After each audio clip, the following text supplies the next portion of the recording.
નમસ્કાર દર્શક મિત્રો, આપ નિહાળી રહ્યા છો N24 ગુજરાતી। તો નજર કરીશું આજના મહત્વના સમાચાર પર। જંબુસર ડાભા ચોકડી પાસે બસ અને એક્ટિવા વચ્ચે અકસ્માત, ચાલકની હાલત નાજુક। શહેરના ડાભા ચોકડી નજીક આવેલા હિન્દુસ્તાન પેટ્રોલ પંપ સામે આજે એક ગંભીર માર્ગ અકસ્માત સર્જાયો હતો। પૂર ઝડપે આવી રહેલી એસટી બસના ચાલકે અચાનક ટર્ન લેતા પાછળથી આવતી એક્ટિવાને અડફેટે લીધી હતી। અકસ્માતનું સ્થળ ડાભા ચોકડી હિન્દુસ્તાન પેટ્રોલ પંપ સામે જંબુસર। સંકળાયેલા વાહનો નંબર GJ18Z7192 અને એક્ટિવા GJ16CG 4850।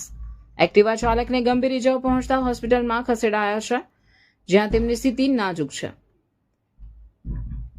ડ્રાઈવર ફરાર। અકસ્માત સર્જી બસનો ડ્રાઈવર ઘટના સ્થળેથી ફરાર થઈ ગયો હતો। ઘટનાની જાણ થતાં જંબુસર પોલીસે સ્થળ પર પહોંચી તપાસ હાથ ધરી છે। પોલીસે બસ કબજે કરી ફરાર ડ્રાઈવર વિરુદ્ધ કાયદેસરની કાર્યવાહી શરૂ કરી છે। સ્થાનિકોમાં વધતા જતા અકસ્માતોને લઈને ભારે રોષ જોવા મળી રહ્યો છે અને ટ્રાફિક નિયમોના કડક અમલની માંગ ઉઠી છે।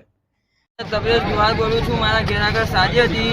આ એસટી બસ વાળાને બીજા વાહનો એટલી ફાસ્ટ રફ ગાડીઓ ચલાવે છે। કોઈ બી નાના વાહનોનું ધ્યાન નથી રાખતા કે અહીં બમ્પ બનાવવાની જરૂર બી છે। અમે અરજી કરવાના છે, પણ આ લોકો બહુ ફાસ્ટ ચાલે છે। જ્યારે રોડ બનતું હતું ત્યારે અમે અરજી કરી હતી બમ્પ બનાવવાની, એ લોકોએ ના બનાવ્યા। જંબુસરનો રહીશ પ્રીતમ પાર્ક સોસાયટીમાં રહું છું અને અહીંયા ઘણીવાર અવારનવાર ગાડીઓ બહુ સ્પીડમાં આવેતી હોવાથી અહીંયા આજ રોજ સવારે હમણાં એક્સિડન્ટ થયું છે અને માણસ ગંભીર રીતે ઘવાયો છે।